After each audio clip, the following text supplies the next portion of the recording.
इतना ही नहीं, ये पॉलिसी देश में 10,000 करोड़ रुपए से अधिक का नया निवेश लाएगी और हजारों रोजगार का निर्माण करेगी। साथियों, आज जो प्रोग्राम हमने लॉन्च किया है, उसकी टाइमिंग अपने आप में बहुत विशेष है। हम आजादी के 75वें वर्ष में प्रवेश करने वाले हैं। यहां से देश के लिए अगले 25 वर्ष बहुत महत्वपूर्ण है। इन आने वाले 25 साल में हमारे कामकाज के तरीका, हमारे रोजमर्रा के जीवन, हमारे व्यापार कारोबार में अनेक अनेक परिवर्तन होने वाले हैं, होंगे ही। जिस तरह टेक्नोलॉजी बदल रही है, हमारी लाइफस्टाइल हो या फिर हमारी इकोनॉमी, दोनों में बहुत बदलाव होगा। इस परिवर्तन के बीच हमारे पर्यावरण, हमारी जमीन, हमारे संसाधन, हमारे रॉ मटेरियल, इन सभी की रक्षा भी उतनी ही जरूरी है। टेक्नोलॉजी को ड्राइव करने वाले रेयर अर्थ मेटल्स, जो आज ही रेयर है, लेकिन जो मेटल आज उपलब्ध है वो भी कब रेयर हो जाएंगे ये कहना मुश्किल है। भविष्य में हम टेक्नोलॉजी और इनोवेशन पर तो काम कर सकते हैं, लेकिन जो धरती माता से हमें संपदा मिलती है वो हमारे हाथ में नहीं है।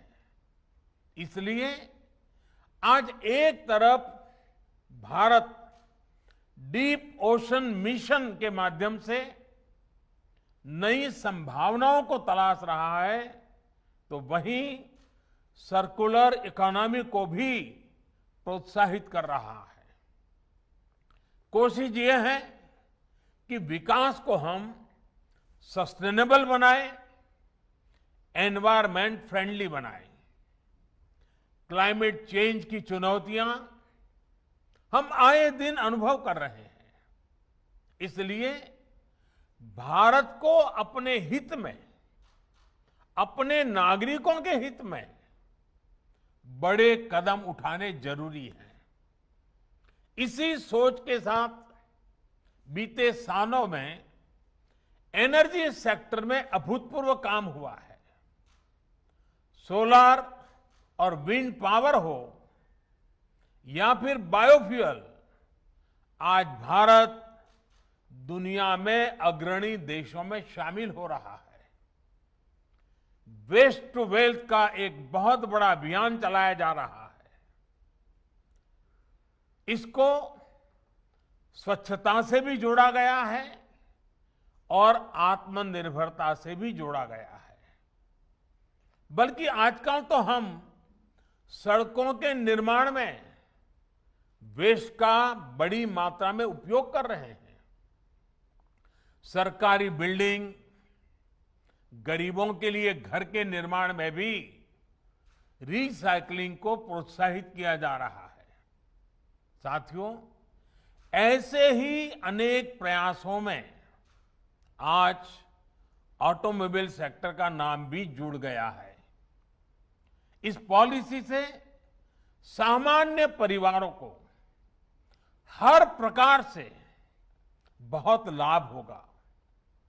सबसे पहला लाभ तो ये होगा कि पुरानी गाड़ी को स्क्रैप करने पर एक सर्टिफिकेट मिलेगा। ये सर्टिफिकेट जिसके पास होगा उसे नई गाड़ी की खरीद पर रजिस्ट्रेशन के लिए कोई पैसा नहीं देना होगा। इसके साथ ही उसे रोड टैक्स में भी कुछ छूट दी जाएगी। दूसरा लाभ यह होगा कि पुरानी गाड़ी की maintenance cost, repair cost, fuel efficiency, इसमें भी बचत होगी। तीसरा लाभ सीधा जीवन से जुड़ा है। पुरानी गाड़ियां, पुरानी टेक्नोलॉजी के कारण रोड एक्सीडेंट का खतरा बहुत अधिक रहता है, उससे मुक्ति मिलेगी।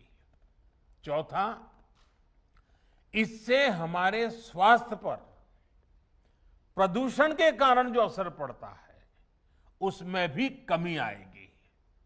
और सबसे बड़ी बात यह है कि इस पॉलिसी के तहत गाड़ी सिर्फ उसकी एज देखकर ही स्क्रैप नहीं की जाएगी।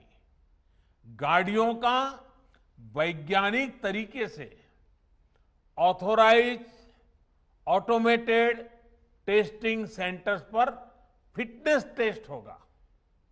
अगर गाड़ी अनफिट होगी तो वैज्ञानिक तरीके से स्क्रैप किया जाएगा। इसके लिए देश भर में जो रजिस्टर्ड व्हीकल स्क्रैपिंग फैसिलिटीज बनाई जाएगी, वो टेक्नोलॉजी ड्रिवन हो, ट्रांसपेरेंट हो, ये भी सुनिश्चित किया जाएगा। साथियों, फॉर्मल स्क्रैपिंग पर क्या लाभ होता है, गुजरात ने तो उसे साक्षात अनुभव किया है और अभी नितिन जी ने भी इसका वर्णन किया।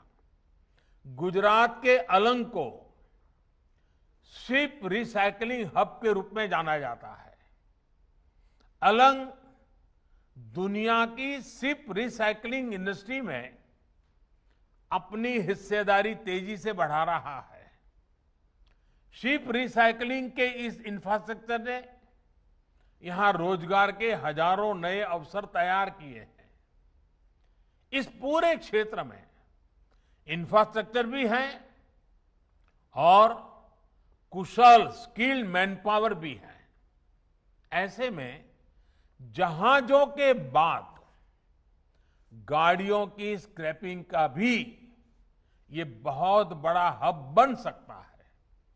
साथियों, स्क्रैपिंग पॉलिसी से पूरे देश में स्क्रैप से जुड़े सेक्टर को नई ऊर्जा मिलेगी, नई सुरक्षा मिलेगी। विशेष रूप से स्क्रैपिंग से जुड़े जो हमारे कामगार हैं, जो छोटे कारोबारी हैं, उनके जीवन में बहुत बड़ा बदलाव आएगा।